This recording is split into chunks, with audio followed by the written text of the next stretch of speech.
વચનામૃત ગઢડા મધ્ય પ્રકરણનું 31મું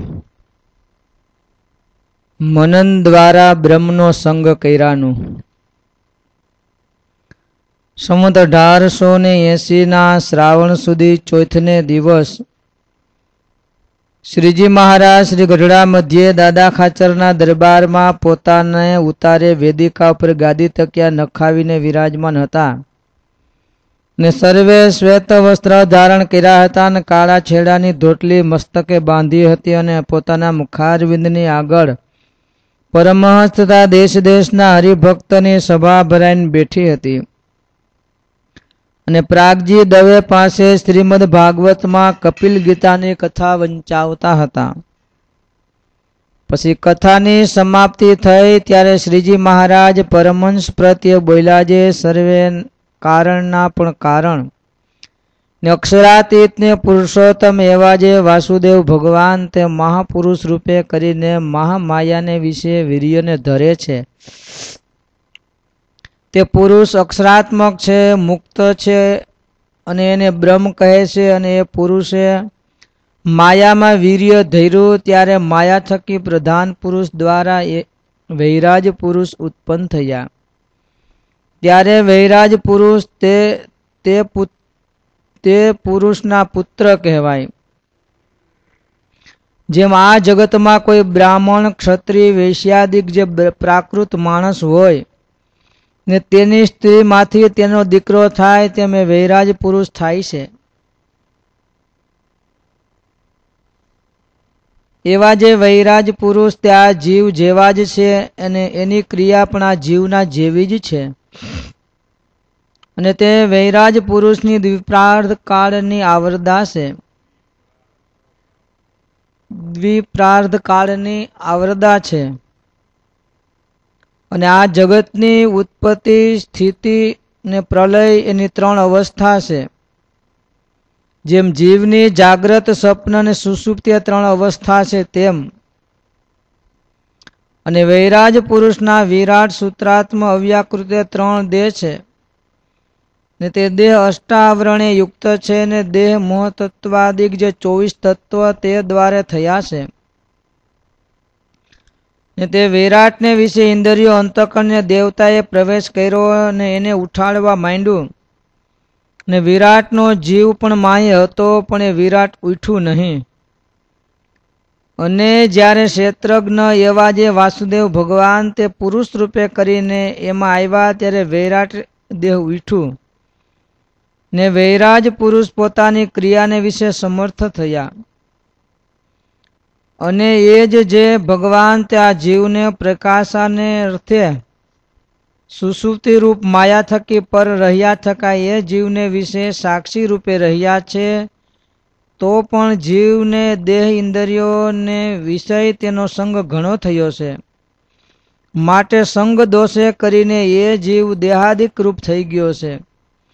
તેના સંગને મૂકીને એ જીવ એમ સમજે છે મારું સ્વરૂપ તો બ્રહ્મ, મારું સ્વરૂપ તો માયા થકી મુક્ત ને પર એવું જે બ્રહ્મ તે છે. એવી રીતે નિરંતર મનન કરતો સતો બ્રહ્મનો સંગ કરે તો એ બ્રહ્મનો ગુણ એ જીવને વિશે આવે. પણ એને આ વાર્તા સાંભળી હોય તો પણ નિરંતર સ્મૃતિ રહેતી નથી. એ મોટો દોષ છે. એવી રીતે ઈશ્વર જે વૈરાજ પુરુષ ત્યાં જીવ એ સર્વેના પ્રકાશક તો પુરુષ રૂપે કરીને પુરુષોત્તમ એવા જે વાસુદેવ છે.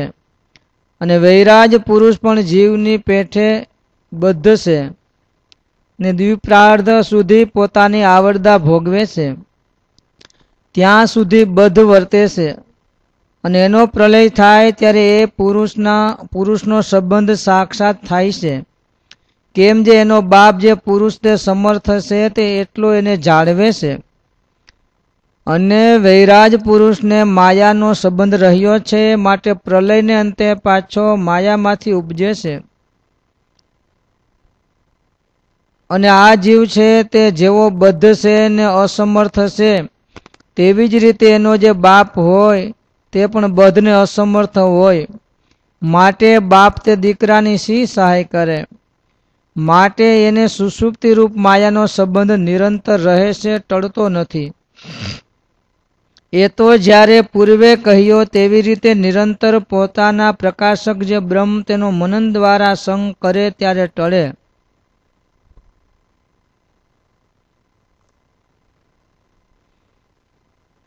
અને વળી એ વિરાટ પુરુષ પણ સંકર્ષણ, અનિરુદ્ધ અને પ્રદ્યુમ્નની ઉપાસના કરે છે. તેમાં પ્રલયરૂપ અવસ્થાને વિશે સંકર્ષણની ઉપાસના કરે છે ને સ્થિતિરૂપ અવસ્થાને વિશે પ્રદ્યુમ્નની ઉપાસના કરે છે ને ઉત્પત્તિરૂપ અવસ્થાને વિશે અનિરુદ્ધની ઉપાસના કરે છે. અને તે સંકર્ષણાદિક જે ત્રણ તે વાસુદેવ ભગવાનના સગુણ રૂપ છે ને તેની ઉપાસનાને બળે કરીને વૈરાજ પુરુષ જે તે ઉત્પત્તિ સ્થિતિને પ્રલય રૂપ ક્રિયાને વિશે સામર્થ્યને પામે છે.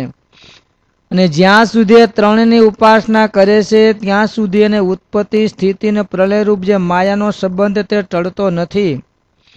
અને જ્યારે નિર્ગુણ એવા જે વાસુદેવ ભગવાન તેની ઉપાસના કરે છે ત્યારે વૈરાજ પુરુષ માયાનો ત્યાગ કરીને બ્રહ્મરૂપ થાય છે.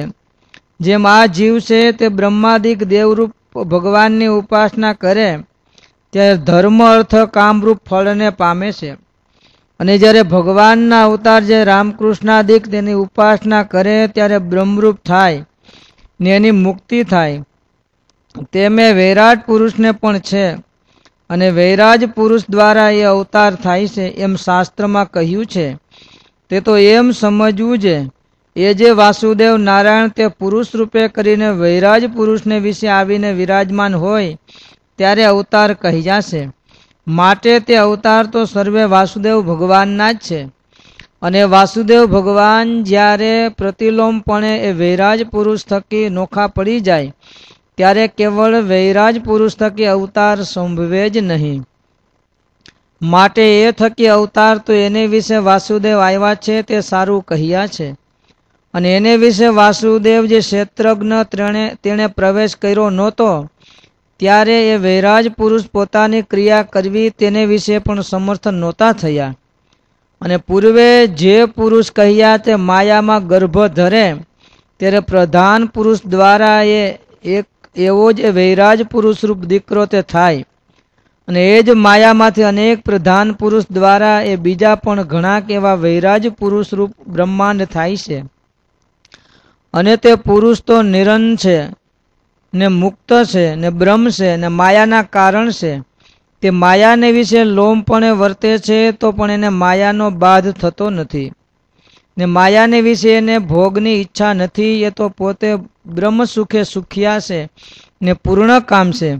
અને એ જે વૈરાજ પુરુષ ઈશ્વર છે તે માયાના ભોગને ભોગવીને પ્રલય કાળને વિશે માયાનો ત્યાગ કરે છે. અને જે જીવ છે તે તો માયાના ભોગને ભોગવીને દુખ્યો થકો માયામાં જ લીન થાય છે. ત્યારે શુકમુનિએ પૂછ્યું છે પુરુષોત્તમ વાસુદેવ છે તે પુરુષ રૂપે કરીને અનેક બ્રહ્માંડની ઉત્પત્તિ સ્થિતિ પ્રલયના કરતા છે. માટે પુરુષ રૂપે કરીને જ બહુધા શાસ્ત્રોમાં પુરુષોત્તમને કહ્યા છે.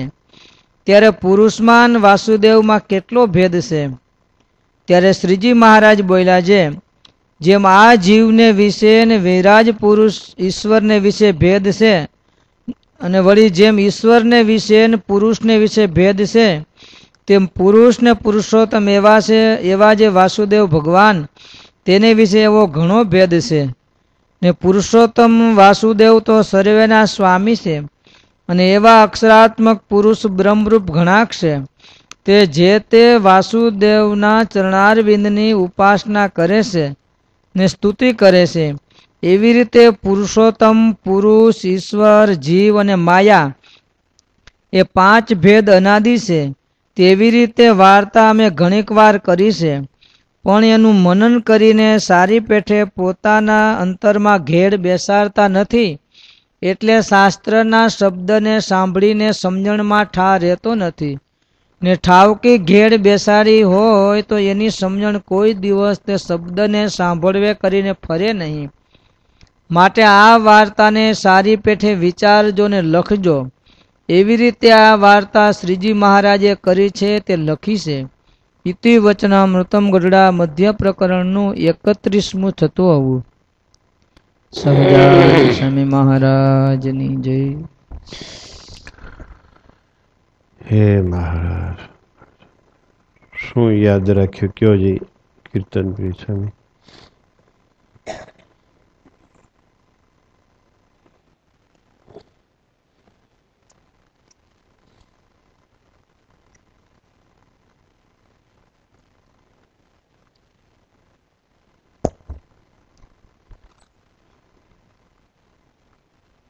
બહુ યાદ નથી.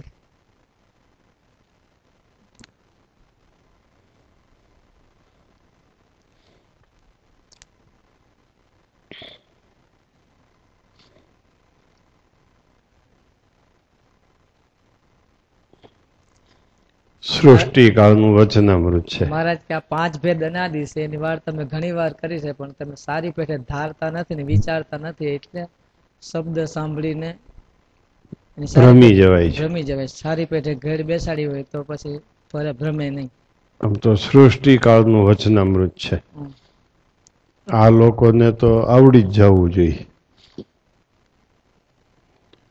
આ તમારું વચનામૃત છે. લ્યો, હા, ઉત્પત્તિ કાળનું વચનામૃત છે.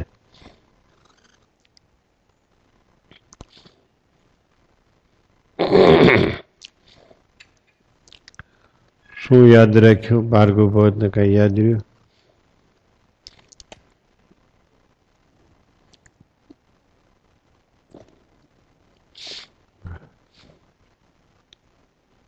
પુરુષેણ આત્મભૂતેન વીર્યમાં દત્ત વીર્યવાન.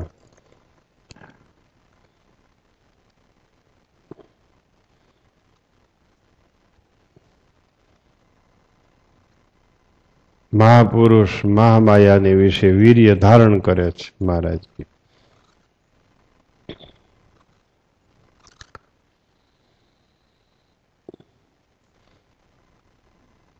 પછી એમાંથી પ્રધાન પુરુષ થાય છે, પછી એમાંથી વૈરાજ થાય છે. વૈરાજ પુરુષની વાત બહુ કરી મહારાજે. જેમ જીવની 3 અવસ્થા છે, એમ વૈરાજ પુરુષની ઉત્પત્તિ, સ્થિતિ ને પ્રલય 3 અવસ્થા છે.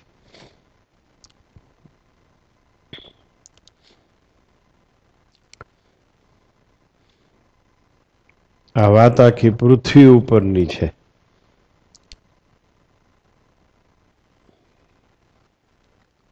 કાલના વચનામૃતમાં પ્રશ્ન પૂછ્યો તો, બ્રહ્મ ક્યાં છે?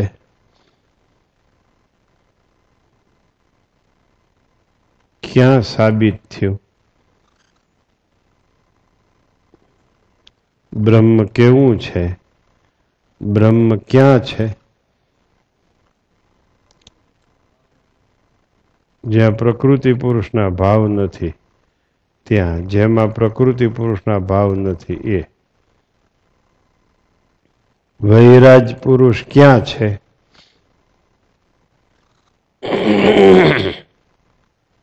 મહાપુરુષ ક્યાં છે?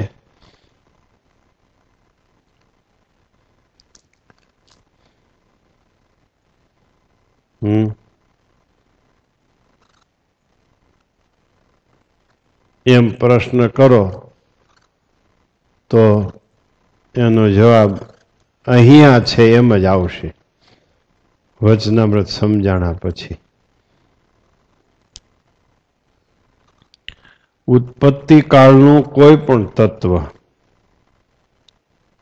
મધ્ય બિંદુ પૃથ્વીને બનાવો તો સમજાય, એમ મોક્ષકાળનું કોઈ પણ તત્વ પૃથ્વીને મધ્ય બિંદુ બનાવો તો સમજાય.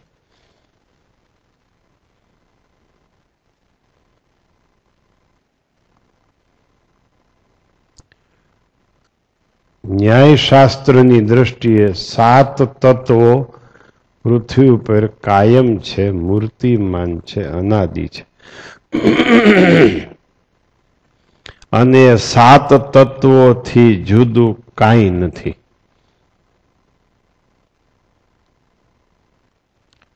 રામાનુજાચાર્યના સિદ્ધાંતે જીવ, ઈશ્વર, માયા ત્રણ તત્વો કાયમ છે, અનાદિ છે.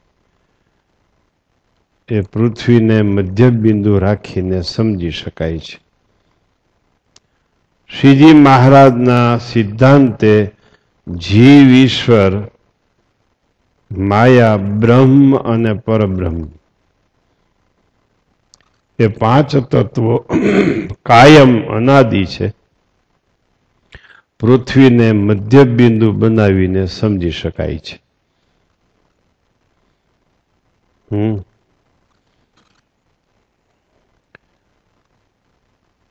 જે સિદ્ધાંત ગઈકાલના વચનામૃતનો છે એ જ સિદ્ધાંત આજના વચનામૃતનો છે. પણ ફેર એટલો છે, મધ્યનું 30મું ઉત્પત્તિ કાળનું અને મોક્ષ કાળનું બેયમાં આવે છે, અને મધ્યનું 31મું એ પણ ઉત્પત્તિ કાળ અને મોક્ષ કાળ બેયમાં આવે છે. વૈરાજ પુરુષનો ઉત્પત્તિ કાળ પણ બતાવ્યો છે, વૈરાજ પુરુષનો મોક્ષ કાળ પણ બતાવ્યો છે આ વચનામૃતમાં. એ બંધન ક્યારે થાય છે અને બંધનથી મુક્ત ક્યારે થાય છે એવું આમાં બતાવ્યું છે. તે પુરુષના પુત્ર કહેવાય છે, જેમાં સંસારમાં આનો પિતા, એનો આ પિતા, એનો આ પિતા, એનો આ પિતા, એમ છે.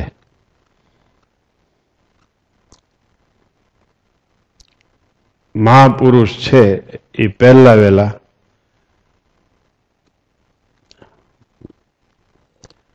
પ્રથમના 13માં કહ્યું એમ પ્રકૃતિ પુરુષ એ બે છે. એમાં મહાપુરુષ વીર્યને ધારણ કરે છે.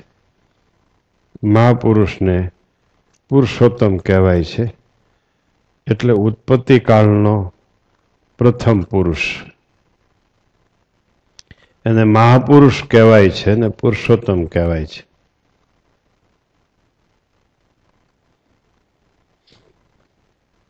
પછી એમાંથી વૈરાજ પુરુષ થાય છે. તમારામાં કેટલી પેઢી બોલતા આવડે છે? એમાં છેલ્લી જે નામ આવે એ મહાપુરુષ કહેવાય. પછી એથી આગળ જો આવડે તો એ મહાપુરુષ કહેવાય, એથી આગળ આવડે તો એ મહાપુરુષ કહેવાય. એ તમારા બારોટ પાસેથી તમારે જાણી લેવું કે અમારો પ્રથમ પુરુષ કોણ હતો.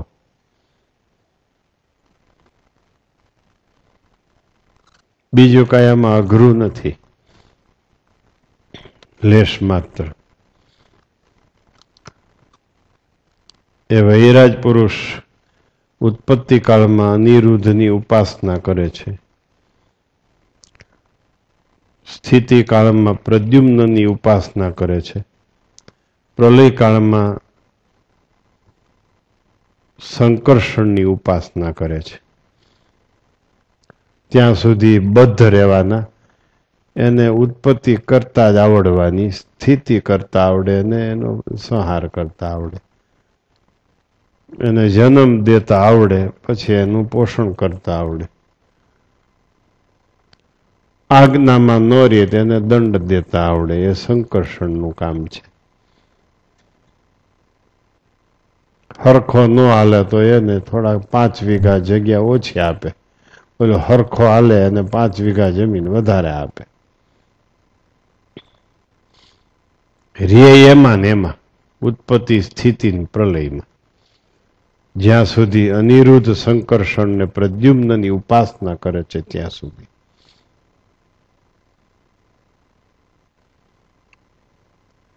પછી મનન દ્વારે વાસુદેવ ભગવાનનો સંગ કરે ત્યારે એના બંધન થકી મુક્ત થાય. આ એની મોક્ષ કાળ વૈરાજ પુરુષનો. ઓલો વૈરાજ પુરુષનો સૃષ્ટિ કાળ.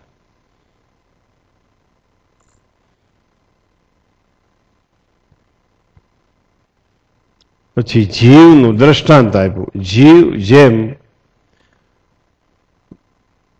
બ્રહ્મા વિષ્ણુ શંકરશણની, બ્રહ્મા વિષ્ણુ અને શિવની ઉપાસના કરે છે ત્યાં સુધી ધર્મ, અર્થ અને કામની પ્રાપ્તિને પામે છે. સૃષ્ટિકાળમાં એ આગળ વધે છે. પછી એનો ત્યાગ કરીને રામકૃષ્ણાદિક ભગવાનના અવતારો પૃથ્વી ઉપર જીવાત્માના કલ્યાણને માટે થાય છે.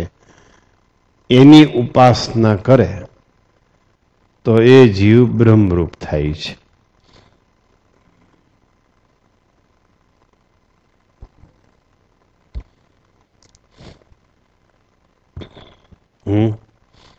એટલી વાત આવી આમાં.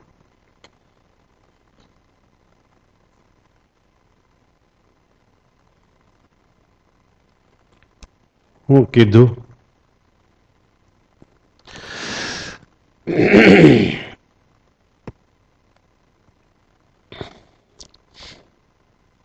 વૈરાજ પુરુષ તો છે. વાસુદેવ પ્રવેશ કરે ત્યારે એમાંથી અવતાર સંભવે. વાસુદેવ ભગવાન પ્રવેશ ન કરે ત્યાં સુધી અવતાર ન સંભવે.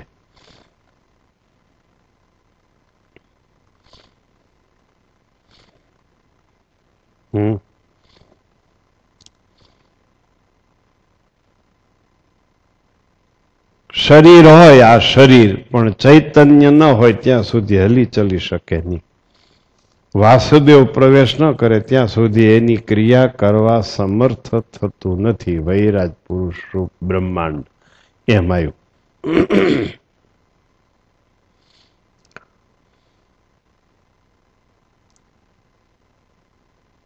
સમજણી વાત. માયામાં અન્વય થવું અને માયાથી વ્યતિરેક થવાની વાત છે. અન્વય હો માયામાં ત્યાં સુધી તમે ઉત્પત્તિ કાળમાં છો. માયાથી વ્યતિરેક થાવ ત્યાં સુધી પછી તમે મોક્ષ કાળમાં આવો. એ માયામાં અન્વય છે એને વ્યતિરેક થવાની રીત અહીં બતાવી. અનિરુદ્ધ સંકર્ષણને પ્રદ્યુમ્નની ઉપાસના કરે ત્યાં સુધી એ ઉત્પત્તિ સ્થિતિને પ્રલય કરવા માટે સમર્થ થાય છે. એનો ત્યાગ કરે અને મનન દ્વારે વાસુદેવ ભગવાનનો સંગ કરે ત્યારે ઉત્પત્તિ સ્થિતિ અને પ્રલય રૂપ ત્રણ અવસ્થા એના બંધન થકી મુકાય છે. જીવ બ્રહ્મા વિષ્ણુ શંકરની ઉપાસના કરે છે ત્યાં સુધી એ ધર્મ, અર્થ અને કામને પામે છે. એની ઉપાસનાનો ત્યાગ કરીને પૃથ્વીને વિશે રામકૃષ્ણાદિક ભગવાનના અવતાર થાય છે, એની ઉપાસના કરે ત્યારે જીવ બ્રહ્મરૂપ થાય. આવી રીતે આ વતનામૃત ઉત્પત્તિ કાળનું અને મોક્ષ કાળનું બેયનું છે. ગઈકાલનું વતનામૃત કેવી રીતે ઉત્પત્તિ કાળનું મોક્ષ કાળનું કેવી રીતે કહેશો?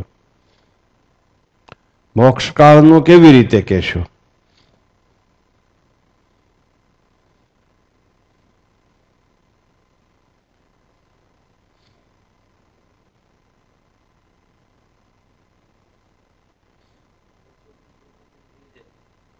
હે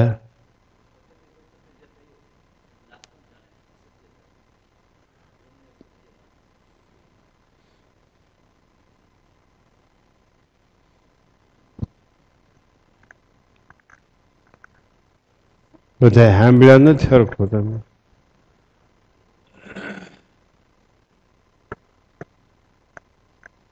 પ્રકૃતિ પુરુષ થકી થયું છે તેને નાશવંત જાણે, અસત્ય જાણે. કોણ થયું પ્રકૃતિ પુરુષથી? એમાં ક્યાં કાંઈ આવે છે મધ્યના 30માં? પ્રકૃતિ પુરુષથી થયું એવું કાંઈ આવે છે ભાઈ મધ્યના 30માં? પ્રકૃતિ પુરુષથી શું થયું? પ્રકૃતિ પુરુષ થકી ઓરું બધું છે, એનાથી ઓરું છે એ બધું નાશવંત છે, તુચ્છ છે. પ્રકૃતિ પુરુષથી ઓરું છે એ નાશવંત છે, તુચ્છ છે. અને બરાબર છે, બોલો. તેને અસત્ય જાણે, બ્રહ્મ છે તેને સત્ય જાણે. કેવી રીતે બે વિભાગ ચોખ્ખા કરી શકશો? કરો જી.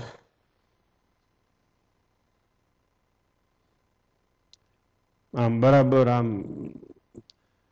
ખાંભી નાખી દોજી, માઇલસ્ટોન નાખી દોજી, અહીંથી આ ને અહીંથી આમ આ, એમ ક્યાંથી બે જુદું પડે છે?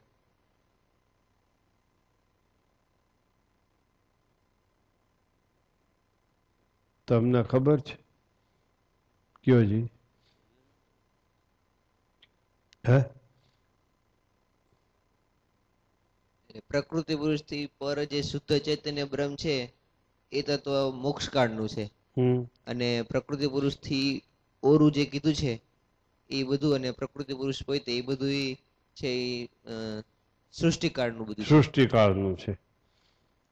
પછી કેને કારણે આ બે વિભાગ થયા આ વતના વ્રતમાં? શેને કારણે?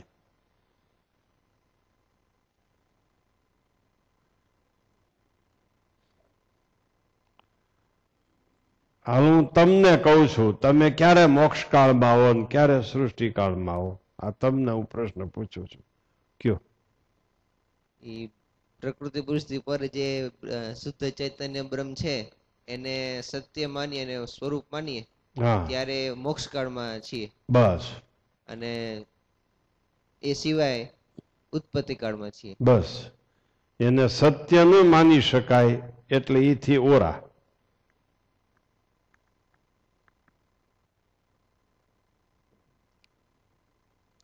એ જે સત્ય માનનારો છે ને ત્યાંથી બે વિભાગ પડશે. સત્ય માનનારો છે, સત્ય ન માને એટલે એ ન માનનારો, અને એની નીચેનું બધું સૃષ્ટિ કાળમાં, અને સત્ય માને એટલે મોક્ષ કાળમાં. પ્રકૃતિ પુરુષથી પર શુદ્ધ ચૈતન્ય બ્રહ્મ મોક્ષ કાળમાં તો છે જ, બધાનો મોક્ષ કરવા માટે જ આવ્યા છે, પણ એને સત્ય માનનારો એ મોક્ષ કાળમાં આવી ગયો. સત્ય ન માને તમે તો કીધા કરો, અમે જે કઈ એમ કરવાના છે, એમ જેમ કરતા હોય એમ જ કરવાના છે. સત્ય ન મનાય એટલે પ્રકૃતિને આધીન થઈ ગયો. પ્રકૃતિને આધીન થયો એટલે નાશવંત, તુચ્છ, એમાં એ સૃષ્ટિકાળમાં.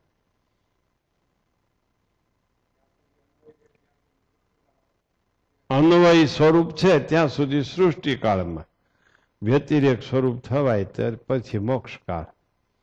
સત્ય માનવા માંડ્યો એટલે મોક્ષકાળમાં એને પ્રવેશ મળી ગયો.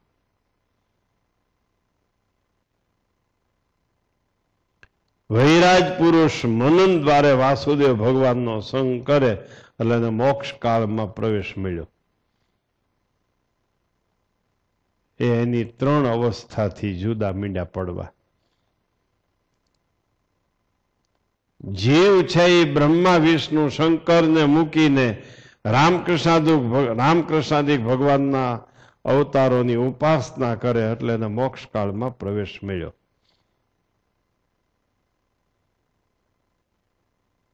એમ સમજાણું? મધ્યનું 30મું કાલે વંચાણું, આજે મધ્યનું 31મું વંચાણું.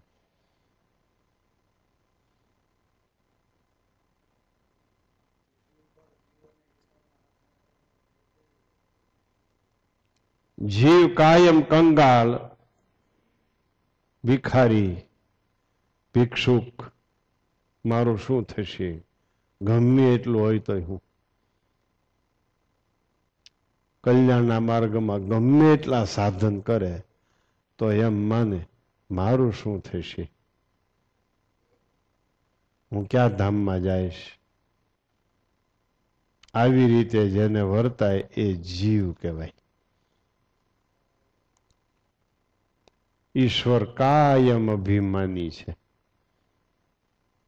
બધાય કલ્યાણના સાધન કરે પણ એનું અભિમાન હોય એટલે ઈશ્વર તત્વ.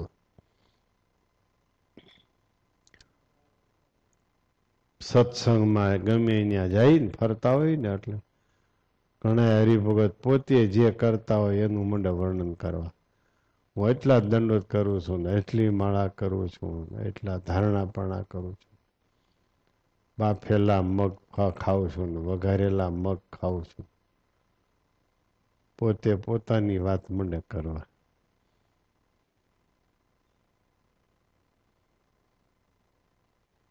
એ ઉત્પત્તિ સ્થિતિ અને પ્રલય કાળમાં જ છે. ગમે એટલા કલ્યાણના સાધન કરે તો શું. બ્રહ્મ તો બ્રહ્મ જ છે. પરબ્રહ્મ તો સ્વતંત્ર, સર્વાધાર, સર્વસમર્થ એ પરબ્રહ્મ. જીવ દશા કોઈ દિવસ કંગાલ મટે નહીં,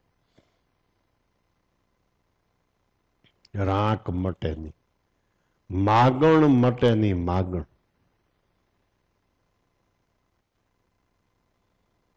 ભગવાન મળ્યા હોય તોય વાઘરેણી રાજાની રાણી થઈને ભીખ માગે એનું નામ જીવ દશા. વાઘરેણ રાજાની રાણી થઈને ભીખ માગે એનું નામ જીવ દશા. ભગવાન મળ્યા પછી માયાનો ગુલામ થાય એનું નામ જ જીવ દશા. એને ખબર જ નથી મને કોણ મળ્યા છે અને હું કેનો છું એ એને ખબર જ નથી.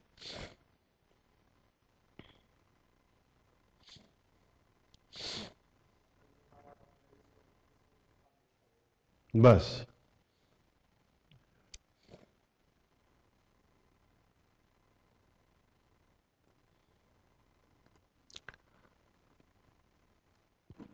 પોતાના ગુણ દેખાય એ ઈશ્વરમાં સંજ્ઞામાં છે. બીજા ભક્તના ગુણ દેખાય તો ઈશ્વર સંજ્ઞાથી જુદો પડે. પોતાના ગુણ દેખાય એનું નામ જ ઈશ્વરપણું. એનામાં આ દુનિયામાં ઈશ્વર બોલો એટલે બહુ મોટું લાગે.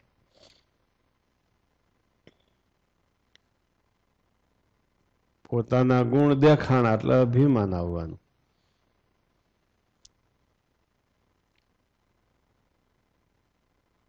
બીજાના ગુણ દેખાય તો પોતાના ગુણ દેખાય છે એ સંજ્ઞામાંથી જુદો પીડ્યો કહેવાય.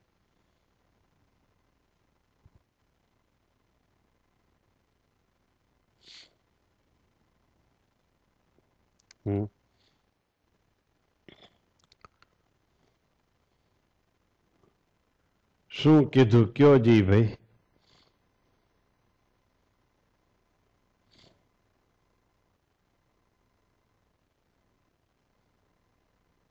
તમે તપ કરતા હો બહુ તપ, પછી બીજા તપ નથી કરતા, હું જ તપ કરું છું, એટલે એ ઈશ્વરનું લક્ષણ કહેવાય. ગમે એટલું તપ કરતા હોય ને કોઈ કહે કે ભાઈ ક્યાં ધામમાં જાહો, કોણ તેડવા આવશે, તો તમે એમ કહો એ કાંઈ મને ખબર નથી. ક્યાં જાય ક્યાં કોઈને ખબર છે. એ જીવ એટલા આમાં હલન ચલન કરાવે એ જીવ એમ કહી છીએ ને આપણે. પણ જીવનું આ લક્ષણ.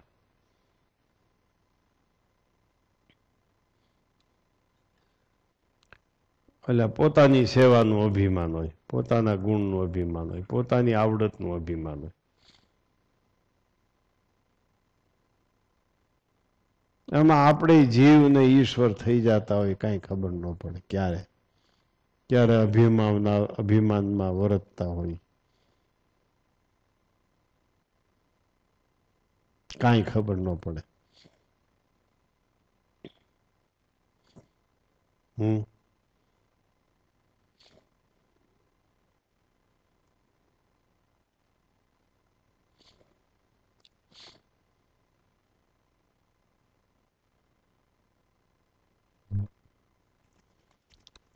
કારીગર હોય ને, કારીગર એ પોતાની જ વાતો કરે.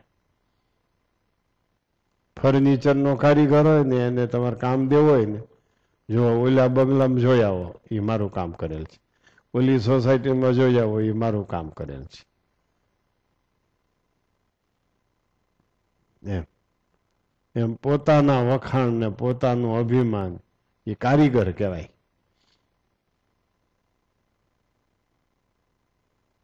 એ કારીગર કહેવાય.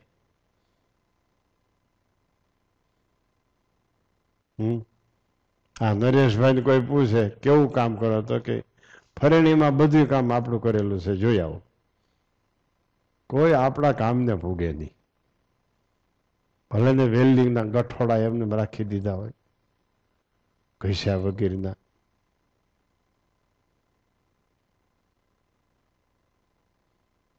ફર્નિચરનો કારીગર હોય તો એવો હોય ને, ચણતરીયો હોય કે પ્લાસ્ટરીયો હોય, એ પોતાની જ વાત કરે, પોતાના જ કાર્યના વખાણ કરે.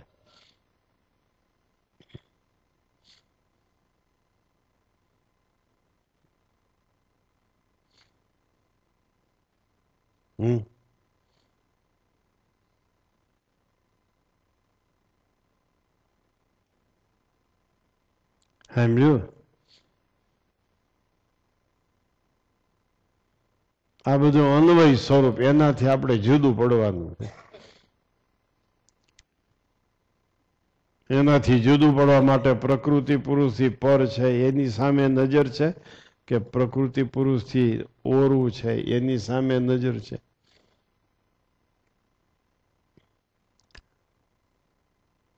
બસ એ આપણા વિચારો ને આપણી દ્રષ્ટિ ઉપરથી આપણે નક્કી કરી લેવું આપણે કઈ બાજુ છે. એમ તમે અટાણે જો ભક્ત થઈને બેઠા છો, બધા ઘરે જાઓ એટલે બાપા થઈ જાઓ. બાપા આવ્યા, બાપા આવ્યા, બાપા આવ્યા, ત્યાં તો બાપાને કથામાં બેવાનો થાક ઉતરી જાય.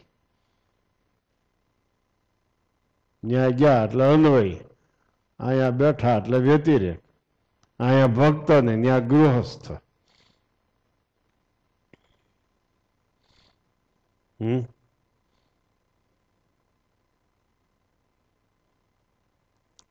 સમજ્યું? પત્ની સામે જુએ એટલે કે હું તો પતિ છું, છોકરા સામું જુએ એટલે હું તો બાપ છું, છોકરાના છોકરા પડખ્યા એટલે હું તો દાદો છું. ને હું વાર લાગે અન્વય થતા. સસરા પડખ્યા આવે એટલે કે હું જમાઈ છું. એમ ત્યાં ઓલો સસરાય કે જમાઈ રાજ આવ્યા? હા ભાઈ જમાઈ રાજ આવ્યા ને હરખા ન હાલે તો યમરાજ આવ્યા. હરખા હાલે તો જમાઈ રાજ, હરખા ન હાલે તો યમરાજ.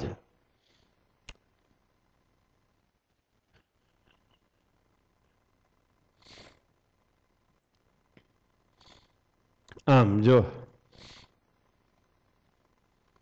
કેવી અવસ્થાઓ, બે અવસ્થાઓ છે. જો એક જ ભક્ત બે પાત્ર ભજાવી શકે, ત્રણ પાત્રો ભજાવી શકે, અનેક પાત્ર ભજાવી શકે. અન્વય થતા આવડે છે. એટલે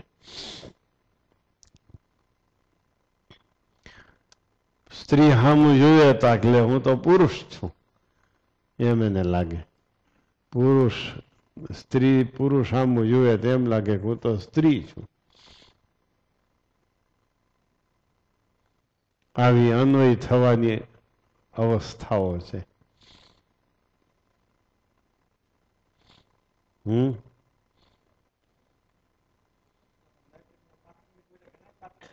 ઘણા પાત્ર ભજવો છો, કાંઈ એક પાત્ર નથી ભજવતા.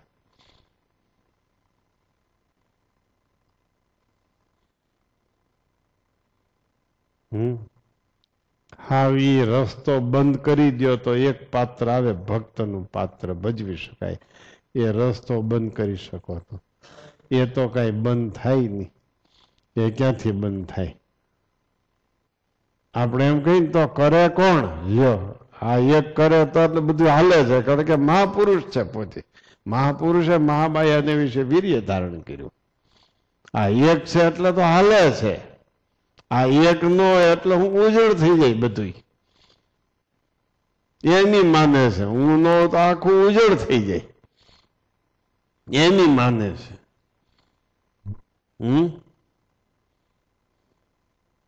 મહાપુરુષનું કામ કરે છે. મહાપુરુષે મહામાયાને વિશે વીર્ય ધારણ કર્યું, પછી એમાંથી થઈ પડ્યું બધું. આ કોઈ પાર નહીં એટલું. હે, એમાં વતનામૃતમાં આવ્યું. પછી તે પુરુષના પુત્ર કહેવાય. આનો દીકરો આ, નાનો દીકરો આ, નાનો દીકરો આ, નાનો દીકરો આ. લ્યો, સૌજી બાપાના, હરજી બાપાના, હરજી બાપાના,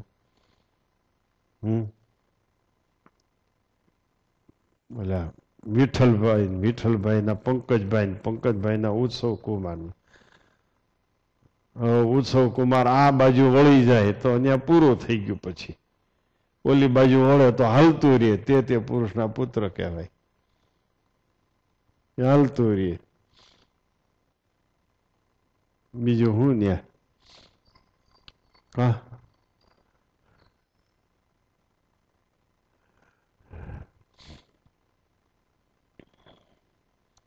ભગવાન તરફ જોવે એટલે સૃષ્ટિ નો લય થઈ જાય. સૃષ્ટિ સામું જોવે એટલે આ મોક્ષ કાળ બગડે. એનો લય થઈ જાય. કઈ બાજુ જોઈ છે એ જોવાનું રહ્યું. સભા ભરાઈને બેઠી હતી હો, એમાં પુરુષોત્તમ નારાયણ હતા. એને અક્ષર સામું જોયું. અક્ષરે એક મુક્ત સામું જોયું. સામું જોયું હતું. કઈ એને ઉઠીને ઘરે જવાનું નથી કીધું, તો એ તો ઉઠીને વહી ગયો. આમ જોયું ત્યાં થઈ પડ્યું. એની ઈચ્છા હતી. આપણે નથી અહીંથી આ જીવરાજભાઈ મેળે મેળે વૈયા જતા. કોઈ કહે છે ને જવાનું, મેળે મેળે વૈયા જાય. હા, બસ ઈચ્છા હોય એટલે જવું પડે. બસ હવે તમે શબ્દ પકડ્યો. એ ઈચ્છા છે, એ સૃષ્ટિ છે. એની ઈચ્છા હતી એ એક જણાને, એટલે ઉઠીને ગયો. અને આમ જોયું ત્યાં થઈ પડ્યું. એ ઉઠ્યો સભામાંથી. એ મહાપુરુષ, એ આખા જગતનો સ્રષ્ટા, એનો પ્રથમ પુરુષ, આખા જગતની સૃષ્ટિનો પ્રથમ પુરુષ, એનું નામ એ મહાપુરુષ. સભામાંથી મેળે મેળે ઉભો થયો. પછી બહાર જઈને પૂછે કેમ? તો કે ફલાણે બોલાવ્યો, કારણ કે ફલાણે મોકલ્યો. કોઈ મોકલ્યો ન હોય, કોઈ બોલાવ્યો ન હોય. એને જ હળવળાટ હોય, બેઠો હોય ત્યાંથી. લ્યો,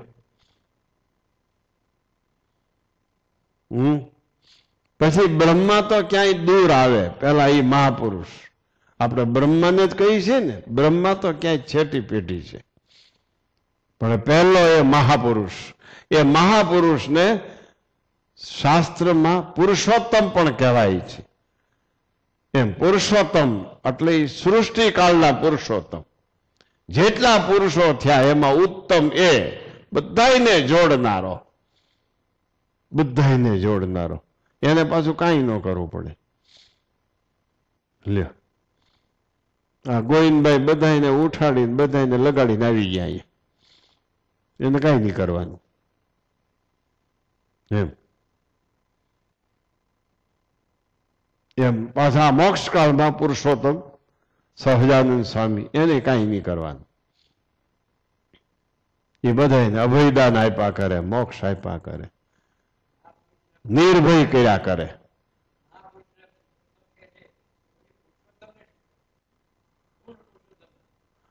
એ પૂર્ણ પુરુષોત્તમ એ મોક્ષ કાળમાં સહજાનંદ સ્વામી. ઓલા પુરુષોત્તમ, આ મોક્ષ કાળના પુરુષોત્તમ, ઓલા સૃષ્ટિ કાળના પુરુષોત્તમ. હા, પણ એનું કાર્ય જુદું જુદું છે. મોક્ષકાળના પુરુષોત્તમનું કાર્ય બધાને ધંધે જ લગાડી દેવાનું છે. કોઈ દી માયામાંથી કાઢે નીકળે નહીં, એ એની નજર છે. માયામાંથી નીકળવો જ ન જોઈએ. એમાંથી એકાદો છોકરો સાધુ થવાનું કહે તો એમ કે ભણી લે, એને ખબર છે ભણી લે તો આ બદલી જવાનો છે. એને ખબર છે ને ગળું સુધી એને પાઈ છે. તમારા છોકરા સાધુ થાય કે ન થાય તમને ખબર હોય ને, કારણ કે તમે એને ગળું સુધી પાઈ હોય. તમે ભણી લે, ભણ્યા પછી સાધુ થાય છે. હજી વાર છે, નાનો કહેવાય.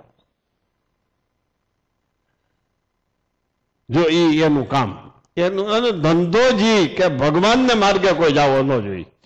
આ કાયમ એનું અનુસંધાન છે, કાયમ એનું અનુસંધાન. આ એનો ધર્મ છે, આ જ એનું કામ છે મુખ્ય.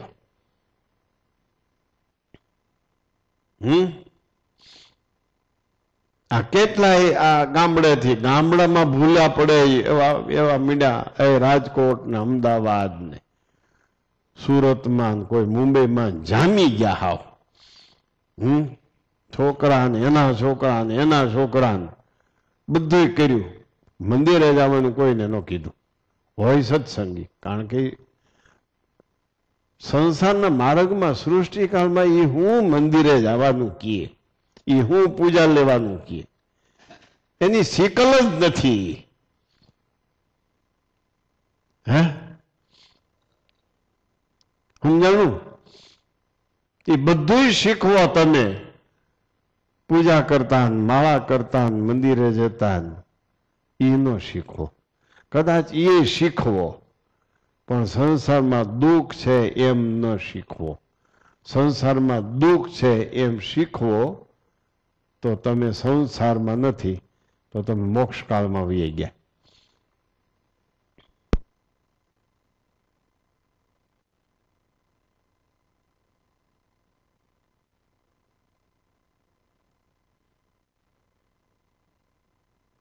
છેલ્લા નંબરના હરિભક્ત સુધી, પહેલા નંબરના હરિભક્ત થી છેલ્લા નંબરના હરિભક્ત સુધી એ વાત આવે જ નહીં.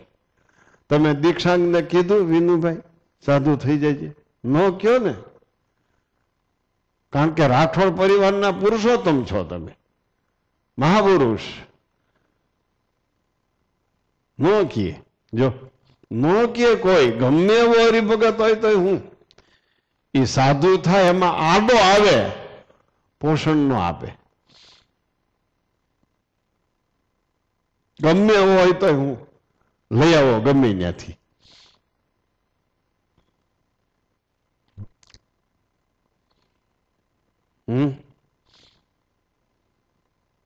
તું હજી નાનો છો, મોટો થા પછી ને મોટો થાય તા તો ફરી જાય આના વિચારો, અને તરત જ ક્યાંકથી પકડીને દઈ દે.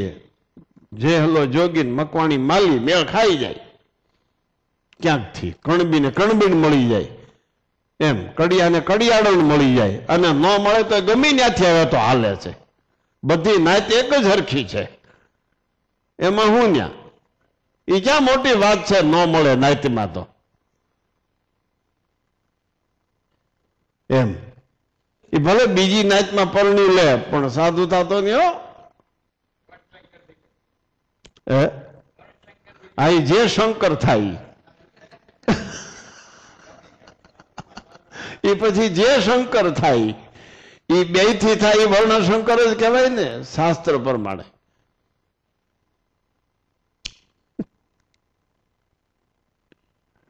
શું થયું ભાઈ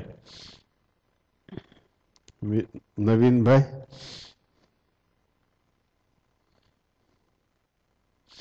ભગવાન ભજવામાં જે આડા આવે એ જેવા પાપી છે એવો કોઈ પાપી નથી, સમજી રાખજો. કોઈ મુમુક્ષુને ભગવાન ભજવાની ઈચ્છા થઈ એમાં આડો પીડ્યો એ પાપીમાં પાપી છે, નક્કી કરી લેજો. લ્યો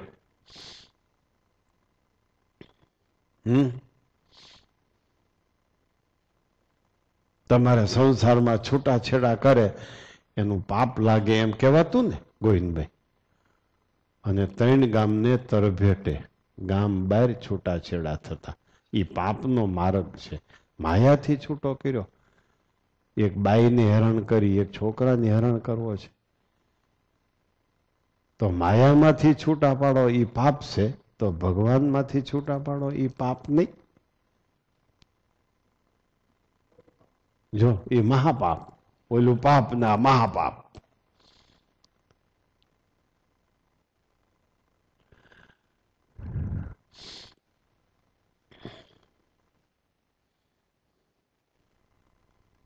માયાને મિથ્યા સાધુ જ કહી શકે,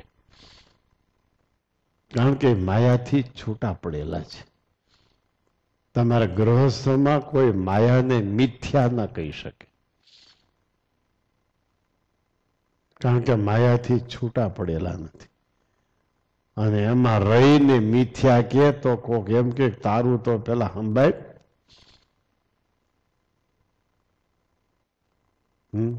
છતાંય માયામાં રહીને માયાને મિથ્યા કે તમારામાં રહીને, એ તો બહુ મોટો કહેવાય.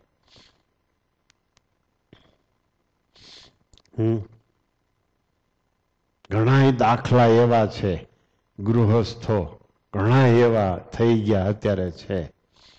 ક્યાંક ક્યાંક સાધુ થાય એને સીધી રીતે કાં આડકતરી રીતે મદદરૂપ થતા હોય, ગમે તે પ્રકારે, કે ભાઈ કરજે હોય એ કર્યા જેવું છે, અમે તો હેરાન થઈ ગયા, અમને મોડા સાધુ મળ્યા, કૂવામાં ઉતરી ગયા પછી મળ્યા, તને વહેલા મળી ગયા છે ને તારા વિચારો બહુ સારા છે, તું મક્કમ રેજે વિચારમાં. એવાય હોય, પણ બહુ એ આંગળીને વેઢે ગણાય એટલા જ હોય. આપણા સમાજમાં કેટલાક છે એવા. તમારા રાજકોટમાં છે એવા વિનુભાઈ? નીકળે નવતમભાઈ છે એવા? તો નવતમભાઈની પરીક્ષા લેવી પડશે, એવા છે કે નહીં એમ.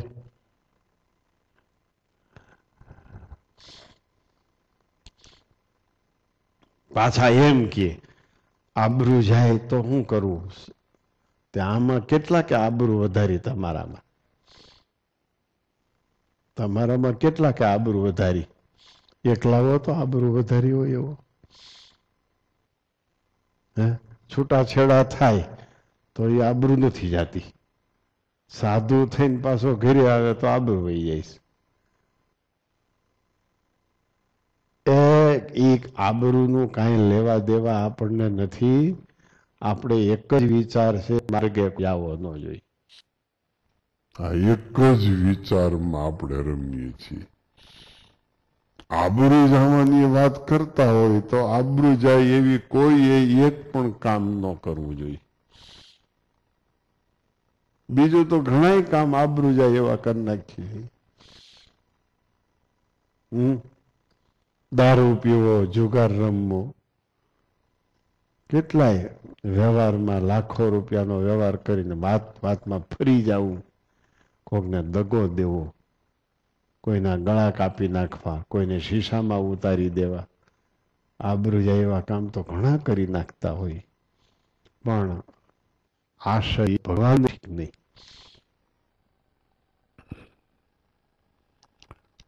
વાત થઈ ભાઈ સૃષ્ટિકાળ ને મોક્ષકાળની.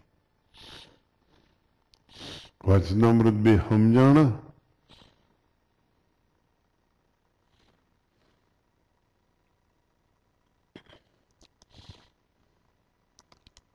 મધ્યના 30માં ચોખ્ખા 2 વિભાગ છે, અને મધ્ય પ્રકરણના 31માં વચનામૃતમાં ચોખ્ખા 2 વિભાગ છે. માયામાં રહેવું અને માયાથી જુદા એની પ્રક્રિયા.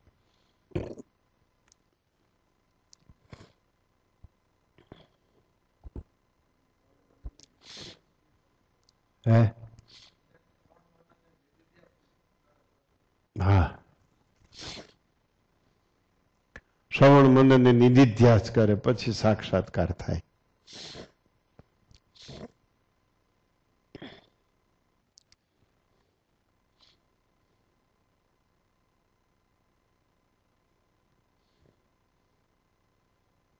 નાનદા સ્વામી સાધુ થવાના હતા તે એના પિતાશ્રી જુનાગઢ આવ્યો. તે જુનાગઢમાં જૂનો સભા મંડપ હતો લાકડાનો. એ 2026ની સાલમાં અગ્નિ લાગ્યો અને બળી ગયો. એકલો સાગનો હતો. ઠેઠ પીપલાણાથી એ અગ્નિના ભડકા દેખાતા હતા. પીપલાણાથી 35 કિલોમીટરથી પીપલાણા મંદિરની અગાશી ઉપરથી અમે જોતા હતા અગ્નિ લાગી હતી. એમાં તુંબડા હતા. તુંબડા બાંધી અને આમ ટીંગાડ્યા હતા. માથા જેવા લાગે ને, તુંબડું કપડામાં બાંધીને આમ ટીંગાડો, પછી માથે આયા દોરી બાંધો એટલે માથું લાગે. એટલે કોઈએ નાનદાસ સ્વામીના પિતાશ્રી સત્સંગી નહોતા. એને કોઈએ એમ કીધું કે જેટલા સાધુ મરી જાય એના માથા કાપીને આ ટીંગાડે છે, બાકીનો ભાગ બાળી દે છે. આ જો આ એટલા સાધુ આ મરી ગયા સાથ, આ એટલા માથા ટીંગાય છે. ઓલા કે હવે તો સાધુ થવા જ નહોતું મારા છોકરાને. લ્યો તો એ નાનદા સ્વામી સાધુ થઈ ગયા હતા. બીજું કાંઈ ન એમાં. ઘરે લઈ જાય એટલે વહી જવાનું, પાછું ઘરેથી ભાગી જવાનું, પાછા લઈ જાય એટલે વહી જવાનું, પાછું ભાગીને વહી આવવાનું. ત્યાં થાકી રહી એની હું શીકલ બીજી. સંસાર નવરો ક્યાંથી હોય વારંવાર તેડવા આવવા. એ નવરા નથી, સારું છે ને. હજી નવરા ન રહ્યો એ સારું. નવરા થાવ તે બીજાને ભગવાન ભજવા નડો ને.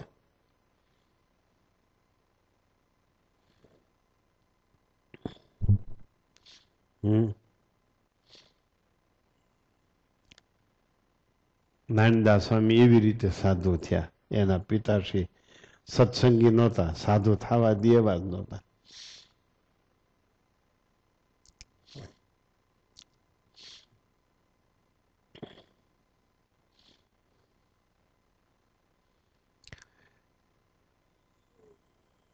હવે આ બે વતનાવતમાંથી હજી કાલે પ્રશ્નો પૂછીશું. બેયમાંથી હજી જેને હવની રીતે વાંચવું હોય વાંચી લેજો.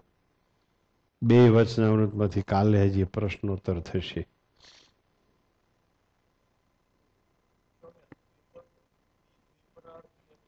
દ્વિપરાર્ધ કાળ એટલે 50 વર્ષની ઉંમર.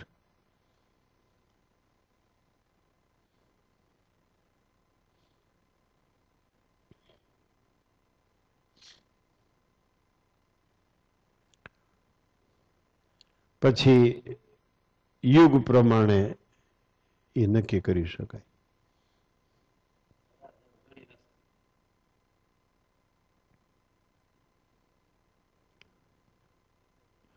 પરાર્ધ એટલે ગણી ન શકાય.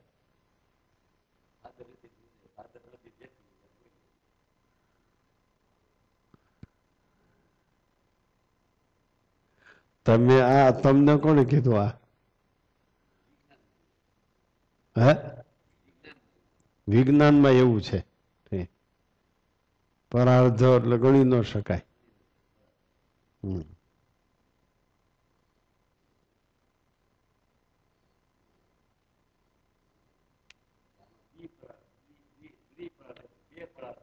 હા, દ્વિપરાર્ધ એટલે બે.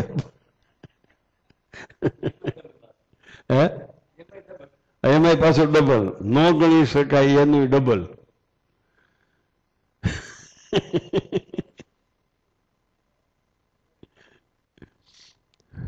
તમે હવે બધાની સાથે જે બોલતા કીર્તન બોલતા કેદી શીખશો કે હવે આવડશે જ નહીં? હવે ન આવડે. ઢબ પડી ગઈ હોય ને. અમારે કરશન બાપા લીંબુડા વાળા હતા. આખી જિંદગી એને ધોતિયું પહેરતા આવડ્યું જ નહીં. ન આવડ્યું એટલે ન જ આવડ્યું. લ્યો હા, સ્વામી બાપા ભેળા જ રહેતા હો તોય જાજુ ધોતિયું પહેરતા ન આવડ્યું. એમ તમને વલ્લભ બાપાને બધાની સાથે જે બોલતા ન આવડે ને સાથે કીર્તન બોલતા ન આવડે એ તમારે ઢબ બંધાઈ ગઈ. કેટલાયને કઈ વસ્તુ કોઈ વસ્તુ ન આવડે એટલે ન જ આવડે.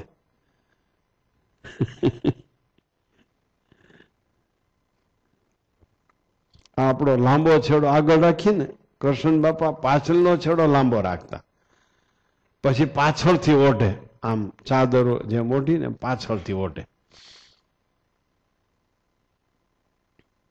પછી પૂજા કરવા ટાણે પછી જેઠા બાપા શીખવે, બે મામા ફૂઈના ભાઈ થાય એટલે આમ તુકારી બોલે જેઠા બાપા, લે તને શીખડાવું. તો કે મારે નથી શીખવું. તો કે તું કોઈ દી સુધરવાનો નહીં. જેઠા બાપા પછી એમ કે તને કોઈ દી ધોતિયું પહેરતા ન આવડે. અને ન જ આવડ્યું કૃષ્ણ બાપાને ધોતિયું પહેરતા. એક દી માન શીખ્યું તો બીજી દી એની રીતે જ પહેરીને આવે. આ લાંબો છેડો પાછળ રાખે. આપણે જે ભાગ આગળ વધારે રાખીએ ને આ છેડો એ પાછલા છેડામાં એટલું રાખે.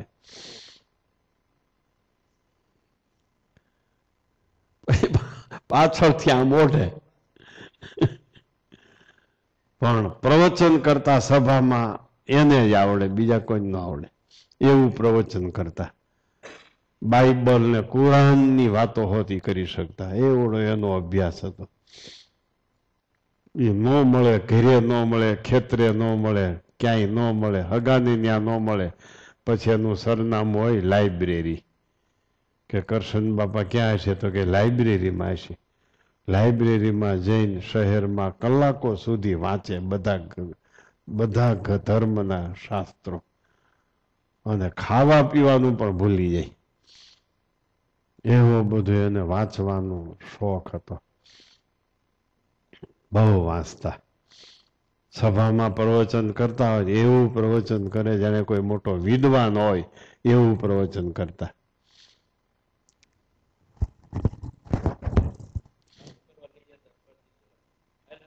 હા, મને એમ પંચાળાનું 7મું વતનાવૃત સમજાવતા સમજો એમ મને કહે. સમજો એટલા બધા ભાવ વિભોર થઈ જાય. પોતે ગૃહસ્થ હતા, મને હું સાધુ તોય મને તુકારે કરે. એટલો સમજાવતા ભાવ વિભોર થઈ જાય. સમજો એ કે સમજો એમ કહે મને. હું સમજી જાઉં બાપા ભાવ વિભોર થઈ ગયા છે. એવા હતા. રસોઈ દીધી હોય ત્યાં લીંબુડા જઈને રસોઈ દીધી હોય, જે મળે એને કે જમવા આવજો. પછી જમવાટાને પછી માણા થઈ જાય. રસોઈ કરાવી હોય 15 માણાની. પછી સ્વામી બાપા કે કરશન બાપા એટલા બધા લઈ આવ્યા? તો કે જે મળે એને કહેતો તો આવજો જમવા. આવા આનંદમાં આવા ભાવ વિભોર થઈ જાય. સ્વામી કે કાંઈ વાંધો નહીં, એમને પૂરું પાડી દેવું એમ.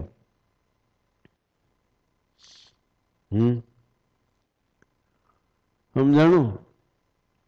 એને પોતાની વાછડી બજારમાં રખડતી હતી, સમજ્યા? તે પકડીને છોડીને બોલે કરીને બીજાને ઘરે લઈ ગયા કે આ તમારી વાછડી નાચો. તો કે અમારી નથી, આ તમારી છે. તો કે હે અમારી છે? પાછા આવાય હતા કરશન બાપા. સારું લ્યો. બોલો સ્વામિનારાયણ ભગવાનની જય.